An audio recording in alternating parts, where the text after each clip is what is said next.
मैं और मेरे दो दोस्त अपने हॉस्टल की तरफ जा रहे थे खाना खा के। हम्म। घर से 2000 किलोमीटर दूर। हिम्मत नहीं होती हम लोगों की हम किसी को कन्फ्रंट करें। मन में एक डाउट होता है कि यार ये नहीं तो क्या। फिजिकल को तो मैंने एक तरह से अपने एडवांटेज में ही देखा है इसको। अच्छा। उनकी आंखों में आंसू थे। ये जो मिथ है कि इंग्लिश मीडियम वालों को प्रेफर किया जाता है, हिंदी मीडियम वालों के अगेंस्ट बायस्ड रहते हैं इंटरव्यू बोर्ड्स, इसको ब्रेक करने के लिए उन्होंने इस बार काफी डायरेक्टली स्टूडेंट्स को कम्युनिकेट की है। Success is not final, failure is not fatal, it is your courage to continue that determines everything. Hello everyone, आप सभी का स्वागत है केजीएस टॉक में। मेरा नाम है शांतनु और आज एक और नई स्टोरी लेके मैं आपके सामने आ चुका हूं। स्टोरी एक ऐसी जहां पे जिंदगी हमें मौके नहीं देती और हम मौके छीन लेते हैं। एक ऐसी कहानी एक उस इंसान की जुबानी जिसने स्ट्रगल को अपना हथियार बनाया, मेहनत करी और उस मुकाम तक पहुंच गया जिस मुकाम पे शायद उसको किस्मत ले जाने वाली थी। और एक बड़ी अच्छी बात जो मुझे हमेशा याद आती है कि किस्मत भी उसी का साथ देती है जो मेहनत में बिलीव रखते हैं। आज मैं आपके सामने एक ऐसे कैंडिडेट को लेकर आ रहा हूं जिसने अपना सफर एक एस्पिरेंट से ऑफिसर तक का तय किया है। ऑल इंडिया रैंक 52, एक ऐसे एग्जाम में जहां पे शायद सबके बस की बात वहां पे पहुंच पाना मुश्किल हो जाता है। अगर बात करूं एग्जाम की तो सीएपीएफ एक ऐसा एग्जाम है जो यूपीएससी कंडक्ट कराती है और उस एग्जाम में ऑल इंडिया रैंक 52 पार करके एक इतिहास बनाने वाले उस इंसान की, उस ऑफिसर की कहानी हम यहाँ पे आपके सामने शेयर करेंगे, जिसकी जर्नी शायद आपको बहुत इंस्पिरेशनल लगे। इस जर्नी में बहुत उतार चढ़ाव आए, लाइफ बहुत स्ट्रगल करने पे मजबूर करी, लेकिन उस स्ट्रगल को ताकत बनाई और अपने उस मुकाम तक पहुंच गए। तो चलिए बात करते हैं हमारे एक चैंपियन से जिनका नाम है संदीप बिश्नोई। हेलो संदीप, कैसे हैं आप? सर मैं बहुत अच्छा हूँ। सबसे पहले तो आपको बहुत बहुत बहुत सारी कॉन्ग्रेचुलेशंस, बहुत सारी बधाइयां इस अचीवमेंट को पाने के लिए। शुक्रिया सर, बहुत बहुत शुक्रिया आपका। संदीप, पहले तो आप मुझे ये बताइए कि ये पल जो आप अभी जी रहे हैं, इस पल में और वो पल जब आपने अपनी जर्नी शुरू की थी, क्या डिफरेंस फील कर रहे हैं आप? सर बहुत ही मेजर डिफरेंस है। ये एक जर्नी जो है सिर्फ एग्जामिनेशन क्लियर की जर्नी नहीं रही है, हम्म। बल्कि ये एक मेरी ट्रांसफॉर्मेटिव जर्नी रही है, जहाँ पे मैंने हर दिन अपने आप को बेहतर करने की कोशिश की है, ताकि सिर्फ एग्जाम ही ना निकले मेरा, बट मैं अपने आप को एक बेहतर इंसान बना सकूं दिन ब दिन। तो ये एक बहुत ही मेजर ट्रांसफॉर्मेशन है मेरे पहले दिन से लेके मेरे अब तक की जर्नी का। एक चीज मैं हमेशा या अभी मैं जब से हम लोग इस पॉडकास्ट को शुरू कर रहे थे उसके पहले भी मैं देख पा रहा था, एक अलग ही एनर्जी आपके चेहरे पे मैं फील कर रहा था। और ये एनर्जी कहीं ना कहीं हमें उस सफलता की जो अंतिम मुकाम होता है, अंतिम सीढ़ी होता है, उसके बाद जो है वो अलग ही हमारी पर्सनालिटी को चेंज करती है, जो मैं आपके अंदर फील कर रहा था। आपने जब जर्नी शुरू करी थी, आपने क्या सोचा था कि आप इस एग्जाम को क्रैक करेंगे और एग्जाम को सिर्फ क्रैक नहीं करेंगे, एक ऐसे नंबर से क्रैक करेंगे कि पूरे भारत के जो टॉप 100 स्टूडेंट होंगे या कैंडिडेट हैं उनमें आप रैंक 52 लेके आते हैं। बहुत बड़ी अचीवमेंट है। आप टॉपर्स बन के अपने आप को यहाँ बैठता हुआ देख रहे हैं। क्या आपने इस बारे में सोचा था कि मैं एग्जाम क्लियर करूंगा या मैं रैंकर बन के क्लियर करूंगा? इस बारे में क्या थॉट आपके? सर डेफिनेटली जब भी कोई अपनी एक जर्नी शुरू करता है तो एक बड़ा सपना लेके शुरू करता है कि मुझे ये एग्ज़ाम क्लियर करना है या मुझे इस पोजीशन पे पहुंचना है। तो आपके अंदर एक सेल्फ बिलीव होना ज़रूरी है कि इस मुकाम को मैं हासिल करके रहूँगा, और आप कंसिस्टेंटली उस मुकाम को हासिल करने के लिए हर दिन एफर्ट्स डालते हैं। तो सिंस डे वन मुझे ये ज़रूर था कि मेरा एग्ज़ाम क्लियर हो ना हो पता नहीं, बट मैं अपने एफर्ट्स पूरे डालूंगा और अपनी ओर से कोई कमी नहीं छोड़ूंगा इस एग्ज़ाम को क्लियर करने में। तो ये एक कॉन्फिडेंस था अपने एफर्ट्स पर और अपनी डेडिकेशन पर कि इस एग्ज़ाम को मैं बहुत ही अच्छे से और बहुत ही सिंसियरली दूंगा, ताकि चाहे रिजल्ट कुछ भी रहे। तो वही वर्क किया मेरे लिए। और और आज डेफिनेटली आप आज चैंपियन बने बैठे हैं, ऑफिसर। एक नॉर्मल स्टूडेंट या कैंडिडेट एस्पिरेंट से ऑफिसर तक की जर्नी आपने तय की है। ये जर्नी कितने सालों की रही? सर मैंने ग्रेजुएशन के बाद ही अपनी प्रिपरेशन स्टार्ट की थी सिविल सर्विसेज से। ओके। तो 2021 में मैंने ग्रेजुएशन कंप्लीट किया था अगस्त में। उसके बाद से थोड़ा थोड़ा मैंने पढ़ना स्टार्ट कर दिया था। एंड अभी देखे तो it has been 3.5 years, almost 4 years हो जाएंगे इस जर्नी को। तो इसमें मैंने सिविल सर्विसेज और सीएपीएफ दोनों के अटेम्प्ट्स दिए हैं। आपने ये कब सोचा था कि आप डिफेंस में जाने वाले हैं? मतलब आपके पास, अगर मैं आपका ग्रेजुएशन बैकग्राउंड में जाऊँगा, उस जानूँगा उसके पहले, ये क्वेश्चन मैं बाद में आपसे पूछूँगा। पहले मैं जानना चाहूँगा कि आपका जो ग्रेजुएशन बैकग्राउंड रहा है, वो क्या रहा है? और आपका ग्रेजुएशन का जो कोर था, वहाँ से आप अपने आप को स्विच कर लेते हैं डिफेंस की तरफ, या यूपीएससी की तरफ स्विच करते हैं, या फिर अपने आप को डाइवर्ट करते हैं? ये कहाँ से आया? क्या कोई मोटिवेशन था, या किसी ने आपको गाइड किया? कैसे-कैसे क्या रहा, ज़रा हमें बताइएगा? सर सिंस मेरे पिताजी जो हैं वो राजस्थान पुलिस में सर्व कर रहे हैं, अच्छा। तो बचपन से ही एक यूनिफॉर्म की तरफ लगाव था, एक सेंस ऑफ प्राइड था, और एक इच्छा थी कि एक दिन बड़ा होके मैं भी यूनिफॉर्म सर्विसेज का अ, अभिन्न अंग बनूं, उसका अच्छा। हिस्सा बनूं। तो उसी मोटिवेशन ने मुझे हमेशा एक सेंस ऑफ डायरेक्शन दी कि मुझे इस तरफ जाना तो है, बट डिसाइड करने में थोड़ी देर हो गई कि कब जाना है। तो मैंने ग्रेजुएशन अपना BSc bachelors in science physics chemistry mathematics triple major में ही किया था। हुँ, हुँ, हुँ। उसके बाद से मैंने डिसाइड कर लिया कि मुझे सिविल सर्विसेज की प्रिपरेशन करनी है, और तभी से मैंने अपना ये जो है जर्नी शुरू किया। ये मोटिवेशन आपको आपके पापा से मिल गया था? वो वर्दी, वो पूरा माहौल? जी सर, बचपन में जब भी उनको देखता था तो एक मोटिवेशन मिलता था, और एक अंदर से आवाज आती थी कि एक दिन बड़े होके तुझे भी इसी वर्दी को पाना है, और इसी इसी फोर्स का और हिस्सा। मैं तो ये बताऊँगा कि आपने वर्ल्ड की, मैं तो कहूँगा इंडिया छोड़िए, वर्ल्ड की सबसे ब्रांडेड, कह सकते हैं, जो कपड़े की डिज़ाइन है, वो आपने चूज़ करी है। क्या कोई ब्रांड उसको मैच कर पाएगा, जो वर्दी की जो ब्रांडिंग होती है? और ये जर्नी कैसी रही, क्या रही, वो तो हम जानेंगे। हमारे पास जो व्यूअर्स हमारे होते हैं, वो कहीं न कहीं आपसे बहुत इंस्पिरेशन लेते हैं और आपसे बहुत कुछ सीख के अपनी जर्नी को आगे बढ़ाते हैं। शायद इसीलिए हम यहाँ पे बैठे हुए हैं। अ, आपने अपने पापा की बात करी है, तो ये मेरा हक बनता है जानना कि आपका फैमिली बैकग्राउंड क्या रहा है? आपकी फैमिली में कौन-कौन है? और थोड़ा-सा अपने बारे में ज़रा हमें बताइएगा कि आप कहाँ से आते हैं? कैसा आपका बैकग्राउंड रहा? स्कूलिंग आपकी कैसी रही? क्या आपको बचपन से ही इस चीज़ के लिए टारगेट किया गया कि नहीं, हमें इस फील्ड में जाना है, या फिर कोई टर्निंग पॉइंट जहाँ से आप इस जर्नी को टच करते हैं? जी सर, तो मैं बेसिकली राजस्थान के फलौदी ज़िले से आता हूँ, जो अच्छा। पहले तो जोधपुर का पार्ट था, बट अभी एक नया डिस्ट्रिक्ट बन गया है। अच्छा। वेस्टर्न थार रीजन में सिचुएटेड है फलौदी।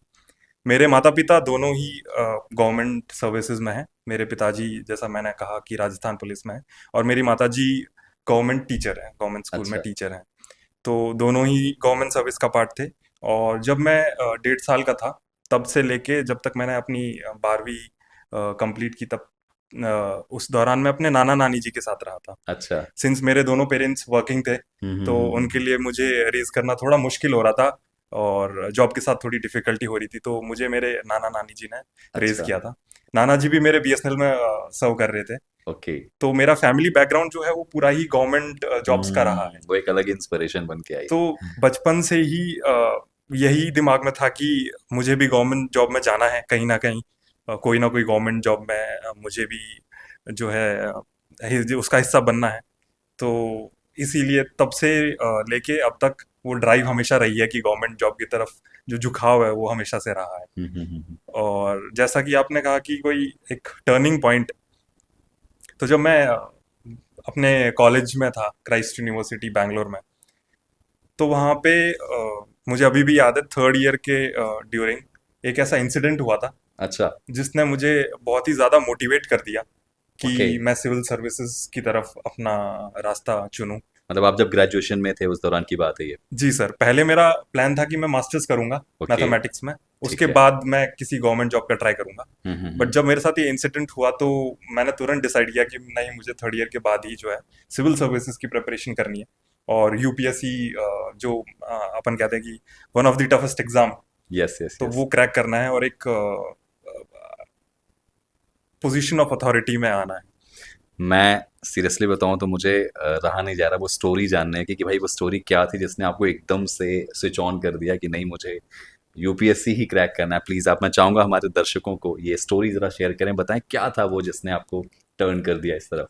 जी सर, सो ये कोविड की फर्स्ट वेव की बात है। आई कॉलेजेस, गेस 2019-20?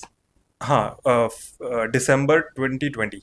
2020 ओके हाँ, तो ठीक है। हमें कॉलेज से मेल आया था कि तुम्हारे जो प्रैक्टिकल एग्जाम्स हैं हम्म। उनको हम ऑनलाइन कंडक्ट नहीं करा सकते, ओके। तो आपको अपने प्रैक्टिकल एग्जाम्स के लिए कॉलेज आना पड़ेगा। अच्छा। तो बहुत ही लिमिटेड कैपेसिटी में स्टूडेंट्स को बुलाया जा रहा था, हम्म। और मोस्टली काफ़ी रेस्ट्रिक्शन उस समय इम्पोज थे।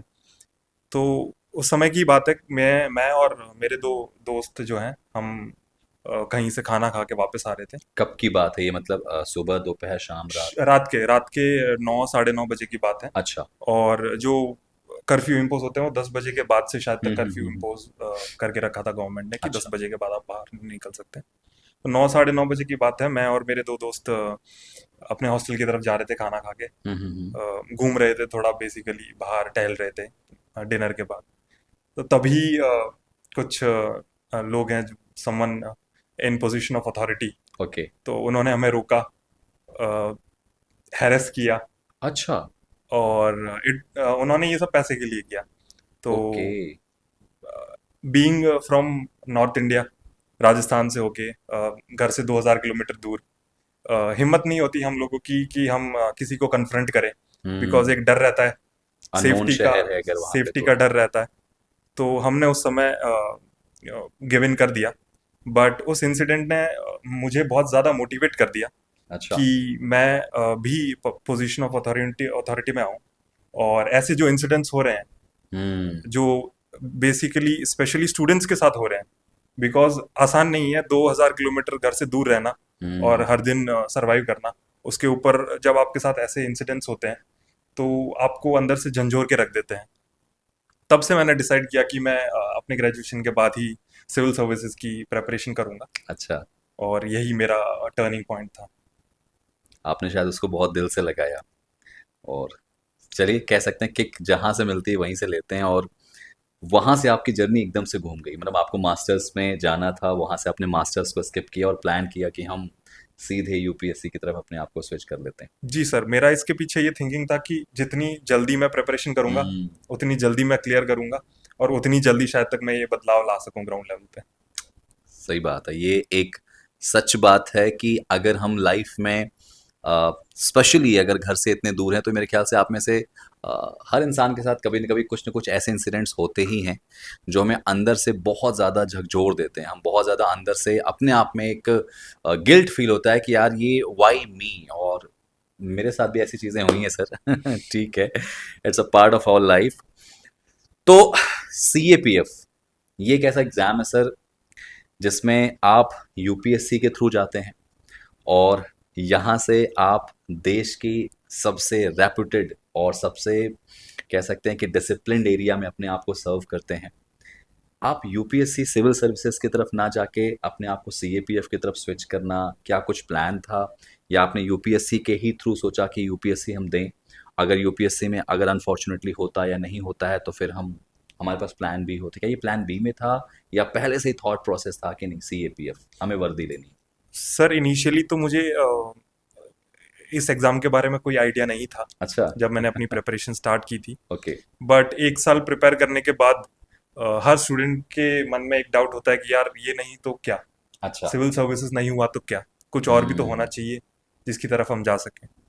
तभी मैंने यूपीएससी सीएपीएफ एग्ज़ाम के बारे में जो है पता किया, उसके बारे में इंफॉर्मेशन मिली मुझे। हम्म। तो वो एक पॉइंट था कि मुझे लगा कि सेंट्रल आर्म पुलिस फोर्सेस भी एक बहुत ही अच्छी अपॉर्चुनिटी है उन हम्म। कैंडिडेट्स के लिए जो सिविल सर्विस की प्रिपरेशन कर रहे हैं और किसी कारणवश उसमें सफल नहीं हो पा रहे हैं। हम्म। तो तब जब मैं 2023 के मेरे सिविल सर्विसेज के अटेम्प्ट में विफल रहा, जिसमें मैं सफलता हासिल नहीं कर पाया, हम्म। तब मैंने डिसाइड किया कि मैं एक अटेम्प्ट जो है civil central arm police forces की तरफ ओके। दूंगा, और वहीं से मेरी central arm police forces assistant commandant preparation की जर्नी स्टार्ट हुई। तो आपको मतलब क्या कहीं कोई एक मोटिवेशन यहाँ पे था कि किसी ने आपको गाइड करा कि नहीं आप इस तरफ जा सकते हो? आपके दोस्तों ने, आपकी फैमिली ने, किसी ने आपको इसके बारे में बताया, या फिर आपने खुद इस पे रिसर्च किया कि नहीं मुझे इसी फील्ड में जाना, सीएपीएफ में दे सकता हूँ? सर मैंने मोस्टली खुद ही रिसर्च की थी, अच्छा। यूट्यूब पे वीडियोस के थ्रू रिसर्च की थी। ओके। और रिसर्च करते वक्त यही पता चला कि ये एक बहुत ही ब्रिलियंट अपॉर्चुनिटी है हम्म। जिसमें आप अपना personality development, contribution to national security, and contribution to nation at a greater level, ये सब आप इसमें भी कर सकते हो, इन फोर्सेस में भी कर सकते हो। और एक प्राइड कैरी करती है ये फोर्सेस अपने आप में। Of course, of course. तो मुझे काफ़ी मोटिवेशन मिला कि इस सर्विसेज की तरफ भी मैं देख सकता हूँ और अच्छा, इनका। एक चीज़ यहाँ पे आपने अभी बताई मुझे कि ये तो खैर बहुत बड़ी बात है कि हम अगर देश को सर्व करते हैं थ्रू इन पुलिस फोर्स या जो भी डिफेंस वर्दी की जो हमारी जॉब होती हैं, जो भी हमारे वहाँ पे डिसिप्लिन के थ्रू हम अपने आप को आगे ले जाते हैं, सब कुछ ठीक है। अगर मैं सीएपीएफ का जो एग्ज़ाम पैटर्न देखता हूँ, तो इस एग्ज़ाम पैटर्न में हम रिटन भी देते हैं, फिजिकल भी हमारा बहुत अच्छे लेवल पे होता है, फिर इंटरव्यू भी हमें देना पड़ता है। अ, अगर हम सिविल सर्विसेज की बात करते हैं तो वहाँ हमारा सिर्फ रिटन और इंटरव्यू पे सिलेक्शन हो जाता है और हम एक बहुत अच्छी और रेपुटेड पोस्ट पे होते हैं। वहाँ पे जाने के बाद जैसे आपने कहा कि आपने एग्ज़ाम दिया, अनफॉर्चुनेटली आप वहाँ पे एग्ज़ाम क्वालिफाई नहीं कर पाए। आपके दिमाग में ये थॉट नहीं आया कि यहाँ पे फिजिकल भी है और फिजिकल ऐसा नहीं है कि हम 1 दिन, 10 दिन, 20 दिन में उसको कवर अप कर लें। हमें भागना भी है, हमें लॉन्ग जंप भी करना है, हमें शॉट पुट भी करना है यहाँ पे।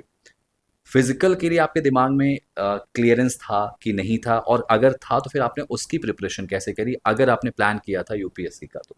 सर फिजिकल को तो मैंने एक तरह से अपने एडवांटेज में ही देखा है इसको, अच्छा। बिकॉज मैं सेकंड क्लास से ही स्पोर्ट्स में बहुत ही एक्टिव रहा हूँ। ओके। मैंने जिमनास्टिक्स, जूडो, बास्केटबॉल, स्विमिंग, ओ फुटबॉल, ग्रेट। ऑलमोस्ट सारे स्पोर्ट्स ही मैंने खेले हैं। तो फिर जब तो मैंने फिजिकल, बोनस हो गया आपके लिए वो तो। हाँ, तो जब मैंने देखा कि इस एग्जाम में फिजिकल प्रोसेस भी है, हम्म।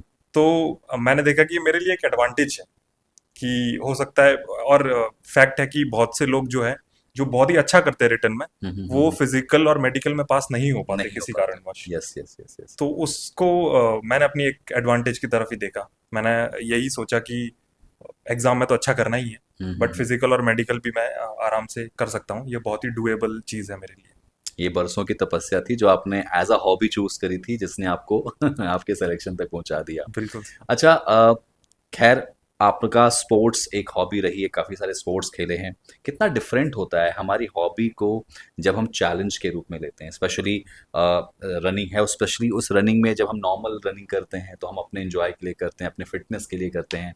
फिर हम एक बार रनिंग करने जाते हैं जहाँ पे हमारे दिमाग में होता है कि हमारे साथ और भी लोग हैं और वो लोग भी किसी भी तरह से हमको पीछे छोड़ने के लिए तैयार हैं। कितना चैलेंजेस होते हैं, और उस समय आपका मेंटल जो आपका कह सकते हैं कि थॉट होता है रिगार्डिंग उस पूरे प्रोसेस के, वो क्या रहता है जब आप ग्राउंड पे जाते हैं फिजिकल के लिए जाएंगे? सपोज आपका रनिंग है, अब आपको रनिंग कंप्लीट करनी है, अब आपको रनिंग करनी है, उस समय आप जब ट्रैक पे खड़े होते हैं उस समय दिमाग में क्या चलता है? सर दिमाग में एक डेडलाइन होती है जो स्टैंडर्ड सीएपीएफ के सेट किए हुए हैं, वही डेडलाइन चलती है। और इतना ही होता है कि इसके अंदर मुझे इस चीज़ को ख़त्म करना है। तो ये इतनी डिफ़िकल्ट फिज़िकल स्टैंडर्ड्स नहीं है आई बिलीव। हम्म। अगर कोई भी इंसान फिज़िकली थोड़ा बहुत भी एक्टिव है, तो वो इस चीज़ को आराम से कर सकता है, ये मेरा मानना है। अच्छा। और ज़्यादा सेंस ऑफ कंपटीशन नहीं होता, बिकॉज़ उनको चाहिए कि आप मिनिमम स्टैंडर्ड्स में जितने कैंडिडेट्स इनको इस चीज़ को कंप्लीट कर सके करो। उनका ये नहीं होता कि मुझे इस स्लॉट में से 2 लेने हैं या 3 लेने हैं। जितने भी स्टूडेंट्स जो है उस मिनिमम स्टैंडर्ड या क्राइटेरिया को फुलफिल करते हैं, वो सभी फिजिकल क्लियर कर जाते हैं। उस टाइम लिमिट में अगर वो उसको कर लेते हैं, सारे के सारे दैट क्लियर डजंट कर मैटर कि जाते तुम हैं। पहले हो कि लास्ट हो। That doesn't matter. तो यही होता है कि एक डेडलाइन होती है, एंड तुम्हारे दिमाग में ये हमारे दिमाग में हर वक्त यही चलता रहता है कि हमें इस डेडलाइन के अंदर जो है इसको कंप्लीट करना है। और जितने ज़्यादा स्टूडेंट्स करेंगे उतना अच्छा कि हमारे साथ वाले भी फिजिकल क्लियर कर मतलब लें। हमारा कोई कंपटीशन नहीं होता, हमारा कंपटीशन खुद से ही होता हमारा कंपटीशन एक डेडलाइन से होता है, है डेडलाइन जो से होता है। सीएपीएफ ने हमारे से लिए सेट कर रखी है। अब चूंकि आपने ये एग्ज़ाम क्लियर कर लिया है, आपने फिजिकल भी यहाँ पे, हालांकि क्वालिफाइंग ही होता है लेकिन क्वालिफाई करना पड़ता है।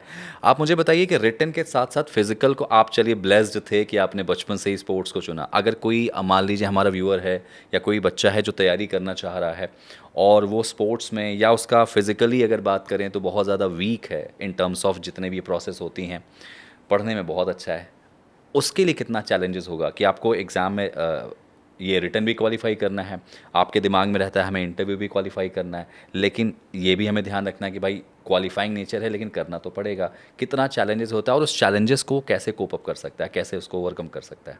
सर आई बिलीव पढ़ाई के साथ साथ फिजिकल फिटनेस और मेंटल हेल्थ का ध्यान हमें शुरू से ही रखना चाहिए, हम्म। बिकॉज ये एक ऐसी जर्नी होती है जो बहुत ही लंबी हो जाती है कुछ स्टूडेंट्स के लिए। जैसे मुझे भी ऑलमोस्ट 3.5-4 साल लग गए इस जर्नी में। अच्छा। तो अपने आप को फिजिकली फिट रखना और मेंटली हेल्दी रखना इस जर्नी का ही पार्ट समझता हूँ मैं। मैं हम्म। उसको एक अलग हिस्से की तरह नहीं देखता। मेरे हिसाब से हर किसी को स्टार्टिंग से, सिंस डे वन से जब वो पढ़ाई करने बैठ रहा है, उसको एक अपना फिजिकल फिटनेस की तरफ ध्यान देना चाहिए, अपने मेंटल हेल्थ की तरफ ध्यान देना चाहिए। और इससे होगा क्या कि आपकी जो पढ़ाई करने की कैपेसिटी है, हम्म। आपकी जो प्रोडक्टिविटी है, वो वो और इम्प्रूव इंक्रीज। होगी। बिल्कुल। तो ये आपको हेल्प करेगा, ये आपको नीचे नहीं खींचेगा, आपको हम्म। अपलिफ्ट करेगा। आपका मेंटल हेल्थ अच्छा होगा तो आप अच्छे से पढ़ पाओगे, आपकी प्रोडक्टिविटी अच्छी होगी, आपकी फिजिकल फिटनेस अच्छी होगी तो आप कम बीमार रहोगे। बिल्कुल। आप जो है अपने कुछ डेज लूज नहीं करोगे बीमारी के चक्कर में। तो ये मेरे हिसाब से तीनों चीजें साथ में लेके चलनी चाहिए: अच्छी पढ़ाई, अच्छी हेल्थ और मेंटल वेलबींग। अच्छा, यहाँ पे एक चीज़ आप अभी ये बता रहे थे तो मेरे दिमाग में ये चीज़ आई है कि डाइट का कितना रोल रहता है, स्पेशली जब हम इस जैसे एग्ज़ाम के लिए जाते हैं जहाँ पे फिज़िकल को भी एक वैल्यू दी जाती है। आपने या आपकी थ्रू अगर मैं जानना चाहूँगा हमारे व्यूअर्स को, आप मुझे बताइए कि डाइट, क्या हम रेगुलर जो डाइट लेते हैं वही डाइट रखते थे या कुछ स्पेशल डाइट लेते थे, या डाइट को अपने कैसे मैनेज करते थे, स्पेशली जब हम बात करते हैं कि हमारे रिटर्न के बाद हमें फिजिकल, और फिजिकल में भी एक ही दिन 2 दिन का टाइम मिलता है जिसमें सारा प्रोसेस हमें करना पड़ता है। तो डाइट का कितना रोल रहता है हमारे स्पीच में? सर सिंस मैं फिजिकली एक्टिव था और मेरी हम्म। हेल्थ भी और वेट भी सब अंडर कंट्रोल था, तो मुझे मैंने इतना ऐसा अच्छी डाइट की तरफ ध्यान नहीं दिया। बट अच्छा। जो स्टूडेंट्स इस चीज़ से डील कर रहे हैं, उनके लिए यही सजेशन है कि बाहर का खाना जितना हो सके अवॉइड करें, हम्म। शुगर जितनी हो सके अवॉइड करें। और रोज़ जो है आप पढ़ाई के साथ साथ ही डेली सुबह मेडिटेशन और रनिंग या जॉगिंग स्टार्ट कर सकते हैं। तो जॉगिंग से आई गेस आपके मेजर जो है फिजिकल फिटनेस की प्रेपरेशन भी हो जाएगी। आप अगर ओवरवेट हो तो आपका वेट भी अंडर कंट्रोल आ जाएगा। और डाइट में यही है कि आप लिमिटेड खाएं, हेल्दी खाएं, हम्म। ग्रीन वेजिटेबल्स खाएं, फ्रूट्स खाएं, और बाहर का खाना जितना हो सके अवॉइड करें। जंक फूड्स वगैरह और ना करें। शुगर जितनी हो शुगर। सके अवॉइड कर सकते। तो इससे आपको काफ़ी बेनिफिट मिलेगा। ऑब्वियसली बात है, क्योंकि हम जिस फील्ड में अब जाने वाले हैं वहाँ फिटनेस बहुत बड़ा मैटर होता है, और बिल्कुल। डिफेंस में जाना है तो फिटनेस होना बहुत ज़रूरी है, क्योंकि वहाँ की ट्रेनिंग भी है, एक नेक्स्ट लेवल ट्रेनिंग होती है। चलिए, यहाँ पे बहुत सारे क्वेश्चंस भी हमारे पास हैं आपके लिए, जो हमारे व्यूअर्स ने आपके लिए भेजे हैं, तो वो भी हम आपके साथ शेयर करेंगे। एक छोटी सी चीज़ जो मैं आपके मेरे दिमाग में आ रही है, मैं सोचा कि एक बार आपसे डिस्कस कर लेता हूँ कि अगर मान लीजिए कोई बच्चा बिगिनर है, मतलब उसने सोचा है कि मुझे अब यहाँ से CAPF का एग्ज़ाम क्रैक करना है। सपोज़ आपके जैसा ही कोई बच्चा है जिसको नहीं पता इस एग्ज़ाम के बारे में, और शायद इस पॉडकास्ट को देखने के बाद वो फिर उसके दिमाग में आएगा कि हाँ, एक ऐसी भी चीज़ है जहाँ से हम अपने नेशन को सर्व कर सकते हैं थ्रू डिफेंस। अगर वो बच्चा पहले दिन से जा रहा है प्रिपरेशन करने, उसने ग्रेजुएशन कर लिया है या कर रहा है, क्या राइट टाइम होना चाहिए इस प्रिपरेशन के लिए? क्या हम अंडर ग्रेजुएट हैं तब से शुरू कर दें, या ग्रेजुएशन के बाद इस कहानी को शुरू करें? दूसरा क्वेश्चन इसी में ऐड करूंगा मैं, कि जब हम डे वन से हम प्रिपरेशन करना शुरू करते हैं तो कितना टाइम लग जाता है एक सेटिस्फैक्ट्री जवाब देने के लिए कि हाँ, अब मैं तैयार हूं और मैं एग्जाम दे सकता हूं। साथ ही साथ, क्या हम रिटर्न के साथ साथ अपने फिजिकल को भी डे वन से शुरू कर दें, या फिर थोड़ा सा पहले रिटर्न पे फोकस करें फिर उसके बाद टाइम निकाल के फिजिकल पे ध्यान दें? सर मैं आपके पहले क्वेश्चन का जवाब देता हूँ। मेरे हिसाब से जब आप कॉलेज में होते हो हम्म। तो आपको कॉलेज पे ही फोकस करना चाहिए। आपको कॉलेज लाइफ एंजॉय करनी चाहिए। सही बात आपको है। फ्रेंड्स के साथ टाइम स्पेंड करना चाहिए। वो एक्स्ट्रा करिकुलर एक्टिविटीज़ में पार्टिसिपेट करना चाहिए। हम्म। उस समय आपको इतना बर्डन लेने की ज़रूरत नहीं है। ये अच्छा। मेरा पर्सनल ओपिनियन है। बट आप थर्ड ईयर से थोड़ा बहुत पढ़ना स्टार्ट कर सकते हैं। हम्म। आप सिलेबस देखना स्टार्ट कर सकते हैं, आप पेपर पैटर्न देखना स्टार्ट कर सकते हैं, आप प्रीवियस ईयर क्वेश्चंस एनालाइज कर सकते हैं, आप स्टैंडर्ड रिसोर्सेज जो हैं वो फिक्स कर सकते हैं। तो एज सच कोई राइट टाइम नहीं होता। हर किसी का एक अपना पर्सनल ओपिनियन होता है कि मुझे फर्स्ट ईयर से स्टार्ट करना है या मुझे हम्म। ग्रेजुएशन के बाद स्टार्ट करना है। तो कभी भी स्टार्ट कीजिए। बट ये है कि आप दोनों चीज़ों को बैलेंस करके चलिए। कॉलेज लाइफ भी आई थिंक उतनी ही इम्पोर्टेंट है जितना ये एग्ज़ाम क्लियर करना। हम्म। उसको भी आप मिस मत कीजिए, वो आपके लाइफ का एक बहुत ही ब्यूटीफुल मोमेंट या ब्यूटीफुल पार्ट होता है। तो यही कहना चाहूँगा कि जब भी स्टार्ट करें थोड़ा बैलेंस लेके चलिए। अगर आप कॉलेज के बाद स्टार्ट करते हैं तो मेरे हिसाब से आपको 1 साल तो चाहिए होगा सी ए मिनिमम पी एक एफ, साल हमें मिनिमम लगेगा। 1 साल तो आपको dedicatedly C A P F के लिए प्रिपेयर करना पड़ेगा। एंड आई थिंक 1 साल अच्छा टाइमलाइन है जिसमें आप अपनी प्रिपरेशन को होलिस्टिकली कवर कर सकते हैं, और एक आपके एक बहुत ही रियलिस्टिक चांसेस हो सकते हैं इस एग्जाम को क्लियर करने के। ओके। और ये जो फिजिकल और रिटन, क्या हम डे वन से शुरू कर दें या फिर पहले फिजिकल, सॉरी, रिटन पे पहले फोकस करें फिर फिजिकल पे बात करें? सर सिंस मैं एक स्पोर्ट्स पर्सन रहा हूँ तो मैं तो एक मतलब एक बायस्ड रूटीन में आंसर आपके रहे। दूंगा हम्म। कि आप इसको रूटीन में ही इनकलकेट कर लीजिए। हम्म। इससे होगा क्या कि जब आप रिटर्न क्लियर करेंगे तो आपके ऊपर कोई बर्डन नहीं बर्डन होगा, नहीं कोई रहेगा। एक्स्ट्रा बर्डन नहीं रहेगा, आप मेंटली उसके लिए पहले से प्रिपेयर्ड रहेंगे, आप हम्म। उसके लिए फिजिकली फिट रहेंगे, और आप उसको बड़े आराम से क्लियर कर लेंगे अगर आपके रूटीन में ही इनकलकेटेड है ये चीज़। रिजल्ट आया था तो उस समय कितना टाइम हो रहा था और आपका एक्सप्रेशन क्या था रिजल्ट देखने के बाद?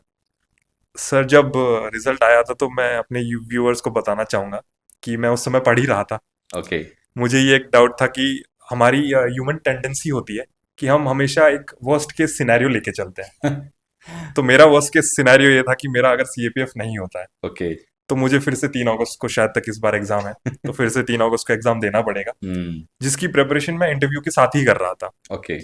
तो मुझे ये था कि अगर बाई चांस मेरा नहीं होता है तो आई विल मेक श्योर कि अगली बार फिर से मैं पूरी प्रिपरेशन के साथ जाऊं और अच्छा। ये इंश्योर करूं कि एक बहुत ही अच्छी रैंक से क्लियर करूं।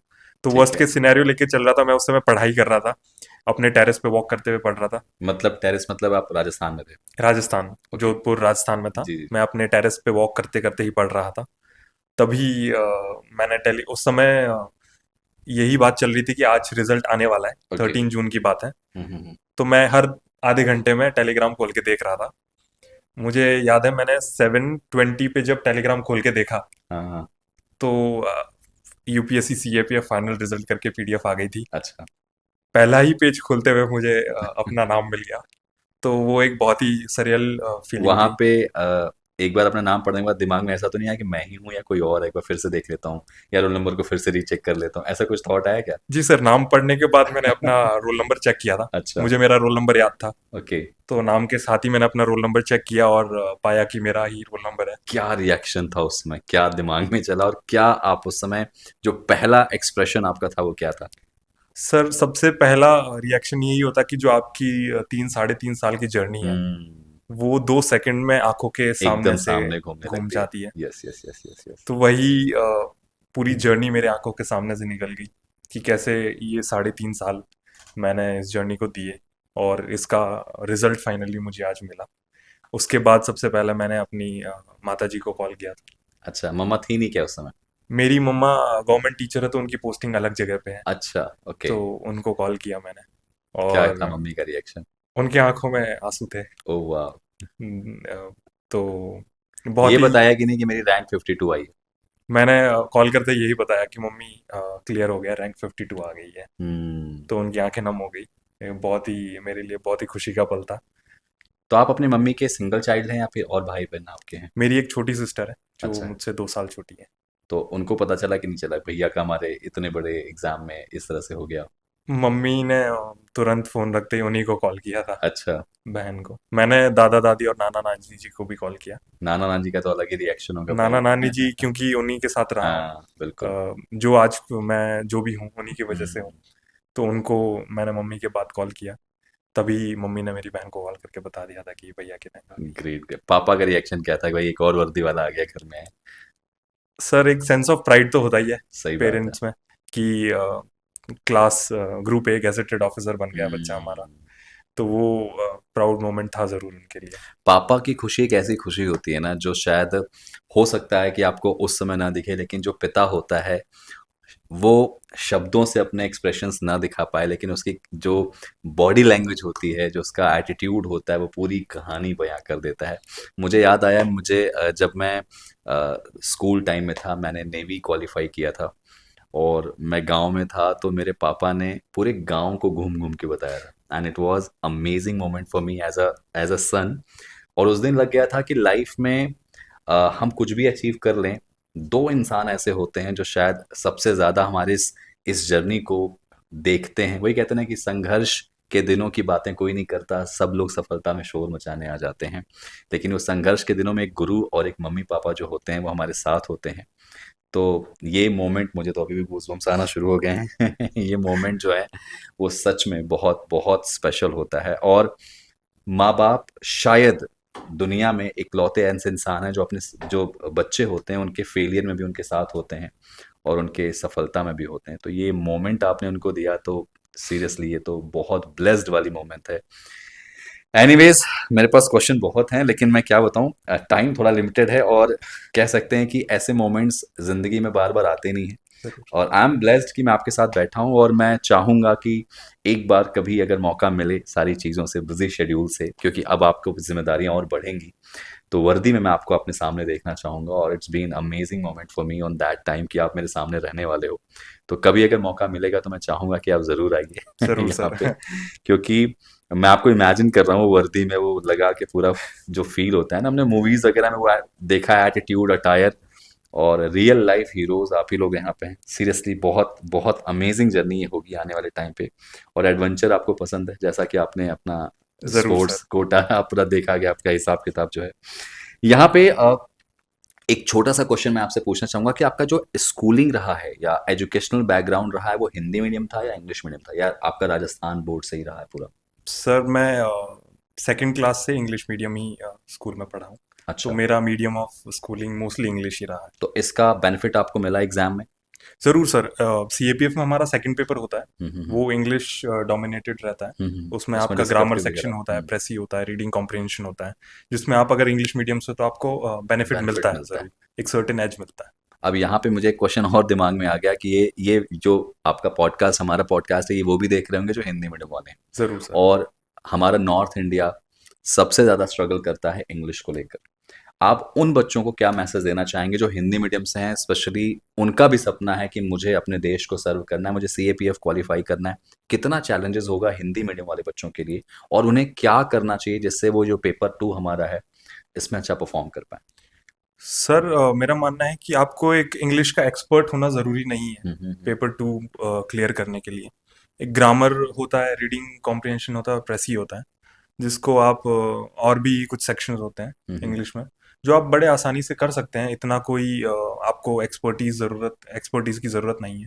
मैंने बहुत से ऐसे स्टूडेंट्स देखे हैं जिन्होंने अपना 12th हिंदी मीडियम से किया है, बट उसके बाद इंग्लिश मीडियम में स्विच करके सिविल सर्विसेज भी क्लियर किया है। बिल्कुल तो यही एक मोटिवेटिंग फैक्टर है कि पीपल जो आपसे पहले लोग आए उन्होंने ये करके दिखाया है और आप भी कर सकते हैं। आपको रिसोर्सेज अवेलेबल हैं ऑनलाइन, जहाँ पे आपको हिंदी मीडियम और इंग्लिश मीडियम दोनों की जो है कोचिंग अवेलेबल है, और कैसे करना है, कैसे गाइडेंस भी अवेलेबल है। तो आज के इस ऑनलाइन दौर में जहाँ पे हर चीज़ आपको ऑनलाइन इजीली अवेलेबल रहती है, I don't think Hindi medium वालों को इतनी डिफिकल्टी आएगी ओके इस पेपर को अच्छे से प्रिपेयर करने में। अच्छा एक चीज़ यहाँ पे देखा जाता है कि कई बच्चे मुझसे मैंने देखा है कि पूछते भी हैं कि सर हम हिंदी मीडियम बैकग्राउंड से आते हैं तो क्या ऐसा कुछ इंटरव्यू में जाने के बाद कुछ ऐसा बायसनेस होती है क्या कि इंग्लिश मीडियम वालों को प्रेफरेंस दी जाती है हिंदी मीडियम वालों को उतनी प्रेफरेंस नहीं दी जाती ऐसा कुछ होता है क्या सर ये एक कंप्लीट मिथ है। अच्छा इस बार तो हमने स्टूडेंट से सुना भी है कि इंटरव्यू बोर्ड ने उन्हें ये भी कहा है कि आप हिंदी में दो या इंग्लिश में दो, हमें हम से आपको आपकी क्वालिटीज पे जज करेंगे, हम आपको लैंग्वेज पे कभी जज नहीं करेंगे। ये स्पेसिफिकली बोर्ड्स ने इस बार कम्युनिकेट किया है स्टूडेंट्स को। ओके तो ये इसीलिए किया है कि ताकि ये जो मिथ है कि इंग्लिश मीडियम वालों को प्रेफर किया जाता है, हिंदी मीडियम वालों के अगेंस्ट बायस्ड रहते हैं इंटरव्यू बोर्ड्स, इसको ब्रेक करने के लिए उन्होंने इस बार काफी डायरेक्टली स्टूडेंट्स को कम्युनिकेट की है ये चीज। सच में बहुत बड़ी बात है क्योंकि ये मतलब हिंदी मीडियम वाला बच्चा जो है वो ये उसके दिमाग में यही रहता है किसी भी एग्जाम पे मैं सीएपीएफ या यूपीएससी की बात नहीं करूंगा इवन वो बैंकिंग सेक्टर में जाना चाहता है या किसी भी सेक्टर में जाना चाहता है उसके दिमाग में यही आता है कि सर मेरी इंग्लिश बहुत कमज़ोर है चलिए मान लीजिए मैं मेहनत करके रिटर्न वगैरह क्वालिफाई कर लूंगा सर इंटरव्यू में कैसे क्या होगा तो ये एक सच में बहुत बड़ी चीज़ है जो आपको यहाँ पे सीखनी चाहिए कि आपका नॉलेज इंपॉर्टेंट है डजेंट मैटर आप उसको एक्सप्रेस कैसे करते हो तो ये एक बहुत बड़ी चीज़ आपने यहाँ पे बताई है अच्छा आप अगर एक छोटा सा सिंपल बात करेंगे तो यहाँ पे आपका डेली रूटीन क्या था ड्यूरिंग अगर बात करूँ जो अपनी प्रिपरेशन आपने करी है। डेली रूटीन पूछने से पहले मैं एक चीज़ और पूछना चाहूँगा यहाँ पे कि आपका ये कौन-सा अटेम्प्ट था? फर्स्ट था या सेकंड था? सर ये मेरा सीएपीएफ में पहला अटेम्प्ट था। सीए फर्स्ट अटेम्प्ट में ही यस। 52, क्या बात है! तो क्या रूटीन था? आपका रूटीन तो मैं ज़रूर जानना चाहूँगा यहाँ पे। सर मैं यूजुअली 6:30 6:45 अराउंड उठता था। उठते ही सबसे पहले 30 मिनट्स की एक मॉर्निंग वॉक के लिए जाता था। अच्छा, इस मॉर्निंग वॉक के ड्यूरिंग मैं अपने आप को मोटिवेट करता था, अपना खुद खुद से बातें करता था कि मैंने ये जर्नी क्यों स्टार्ट की, ओके, मेरा एंड गोल क्या है अच्छा, और मुझे क्यों आज जाके घर पे पढ़ना है। अच्छा, तो ये सब चीज़ें दिमाग में चलती थी। उसके बाद मैं 15 मिनट के लिए मेडिटेट करता था और उसके बाद मैं अपनी जो है पढ़ाई स्टार्ट करता था सुबह। अच्छा, 2 ढाई घंटा पढ़ने के बाद ब्रेकफास्ट करता था।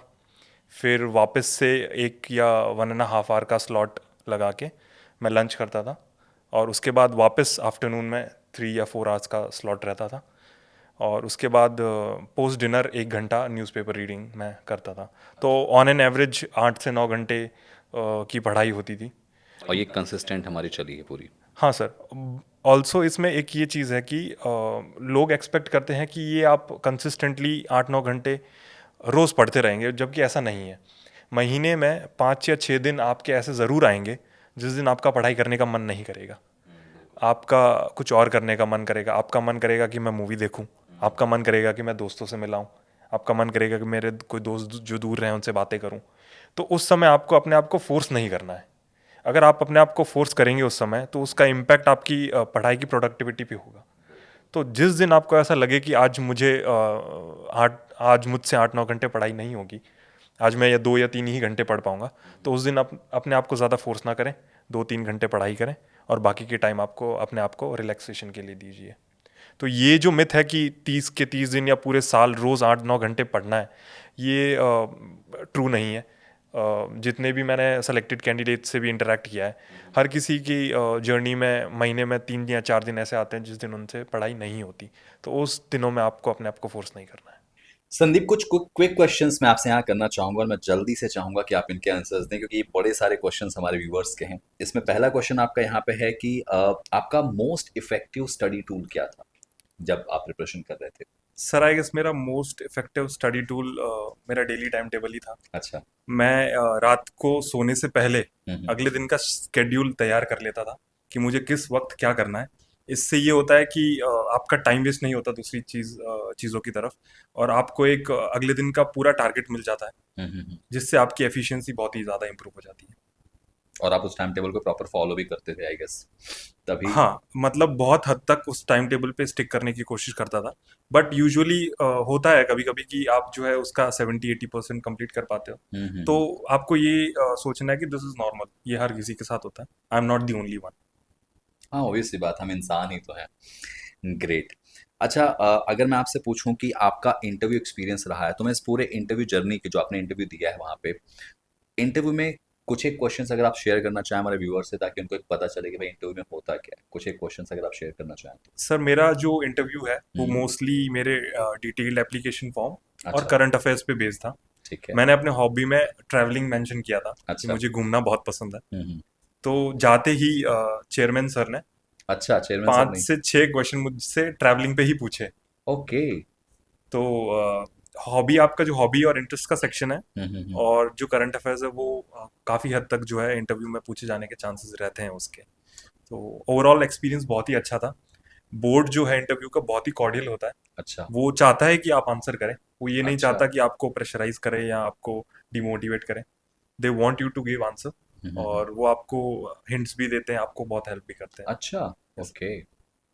आप अपने डेफ को अगर अच्छे से तैयार कर लेके जाते हैं मेरे ख्याल से तो काफ़ी हेल्प मिलती है इंटरव्यू में सर क्योंकि। फर्स्ट एंड फॉरमोस्ट प्रायोरिटी जो है इंटरव्यू में वो होता है आपका डेफ।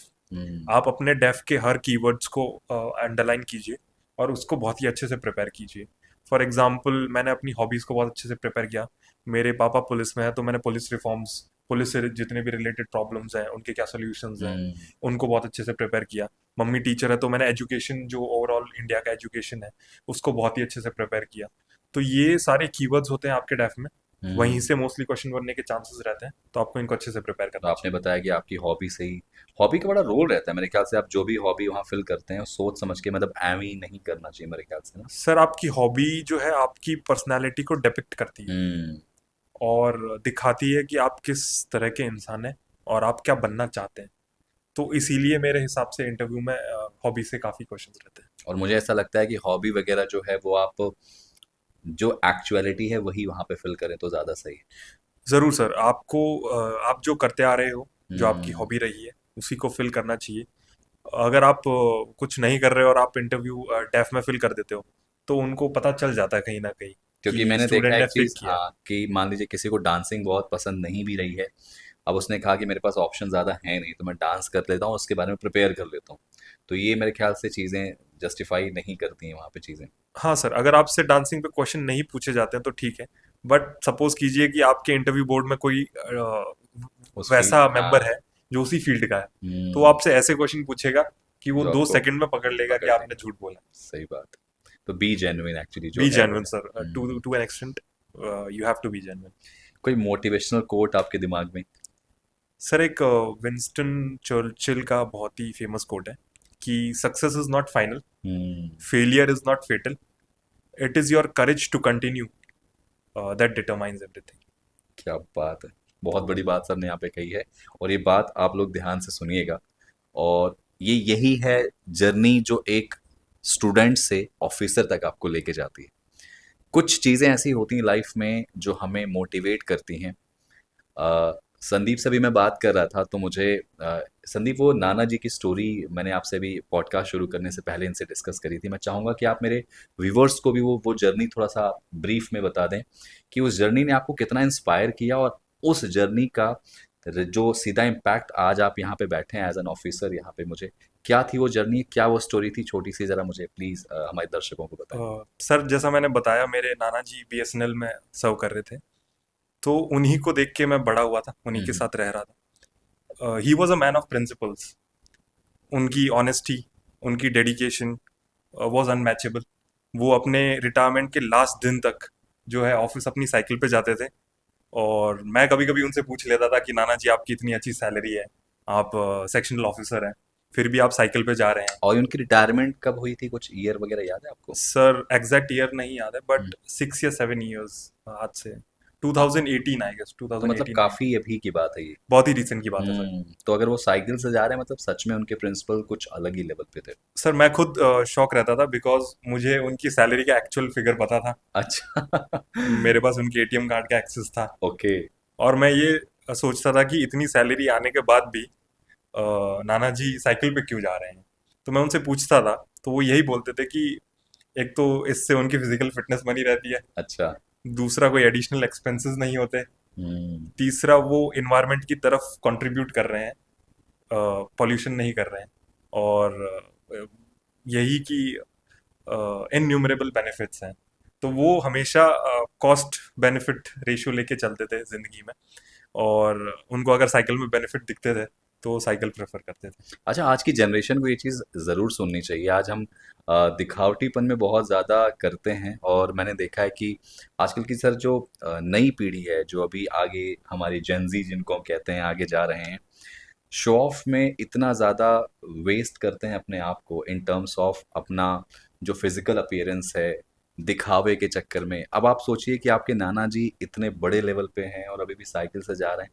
तो ये रिटायरमेंट के टाइम की बात आप बता रहे हो ना, कि सर रिटायरमेंट तक। रिटायरमेंट के टाइम की। तो ये सच में एक न्यूज़ ऐसी है जो आपको यहाँ पे अपने दिल में दिमाग में रखनी चाहिए कि रियलिटी में रहिए, और जितना हो सके एक प्रिंसिपल अपना सेट कीजिए, उस प्रिंसिपल पे फॉलो कीजिए। मेरे ख्याल से उनकी एक स्टोरी और आपने मुझे बताई थी कि ऑनेस्टी की। ऑनेस्टी के रिगार्डिंग, क्या थी वो स्टोरी सर? सर उनके इस करियर में वो बीएसएनएल जोधपुर के हेड कैशियर भी रह चुके हैं। अच्छा। उस समय मैनुअली पैसे कलेक्ट करने होते थे हर रीजनल ऑफिस से, अच्छा, अच्छा, अच्छा। तो वो उनकी ड्यूटी रहती थी। और कभी भी मैनुअल अकाउंटिंग में कोई डिस्क्रिपेंसी आ जाती थी, हम्म। तो वो अपनी जेब से पैसा डाल के अकाउंट्स को अच्छा। फाइनलाइज कर देते, ओके। ताकि उनको कोई ब्लेम ना करे और उनकी ऑनेस्टी पे कोई क्वेश्चन ना उठाए। तो ये एक तो मोटिवेटिंग ये फैक्टर। आपको शुरू से ही वो पहले से ही माहौल बनता जा रहा था, आपके दिमाग में वो चीज़ें आती जा रही थी। सही बात है। और कहते हैं ना कि जैसे जिस माहौल में हम रहते हैं वो माहौल हमें उस तरीके से ढालना शुरू कर देता है और फिर हम शायद अपने फाइनल डेस्टिनेशन पे जब पहुंचते हैं तो ये चीज़ें सच में बहुत ज़्यादा वैल्यू करती हैं। ये तो सच में हम मैंने भी अब इस चीज़ को बहुत ज़्यादा अंदर तक लिया और मैं कोशिश करूँगा कि जितना हो सके अपने आप को एक प्रिंसिपल पे ही सेट करके रखूँ, शायद आने वाली हमारी पीढ़ियों को मैं कुछ एग्जांपल दे पाऊँ। So thank you so much आपके नाना जी को ये चीज़ें हमें बताई। अच्छा, यहाँ पे बताऊँगा कि पूछना मैं चाहूँगा कि कोई भी एग्ज़ाम जब हम देते हैं, चाहे वो सीएपीएफ हो, व्हाटएवर जो भी एग्ज़ाम हम देते हैं, पीवाईक्यूज़ या जो टेस्ट सीरीज़ होती हैं, उनका क्या रेलेवेंस होता है? कितना इम्पोर्टेंट होती है हमारी प्रिपरेशन के लिए?